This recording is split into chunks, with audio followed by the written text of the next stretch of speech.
সবাই কেমন আছো? আশা করি প্রত্যেকে ভালো আছো। তো আমি আজকে নিয়ে চলে এসেছি বিভিন্ন যে প্র্যাকটিস সেটে এই টপিকটা কিন্তু তোমরা প্রায়শই পাবা, যে পশ্চিমবঙ্গের নদী তীরবর্তী শহর, পশ্চিমবঙ্গের অনেক রাজ্যের যে বিভিন্ন নদী আছে এবং নদীর যে তীরবর্তী শহর, সেগুলো কিন্তু প্রায়শই পরীক্ষাতে এসে থাকে। তো চলো আর দেরি করব না, চটপট শুরু করি। প্রত্যেকে ভিডিওটা প্রথম থেকে শেষ পর্যন্ত দেখো, অনেক গুরুত্বপূর্ণ তোমাদের কনসেপ্ট ক্লিয়ার হয়ে যাবে। এবং এখান থেকে WP, KP, PSC miscellaneous, PSC clerkship প্রত্যেক পরীক্ষায় কিন্তু কোয়েশ্চেন এসেই থাকে।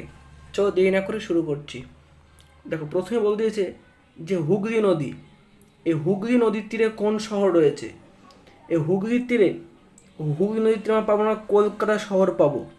হুগলির তীরে আছে কলকাতা শহর। আবার হুগলি নদীর তীরে আমরা পাবো হাওড়াকে দেখতে পাবো।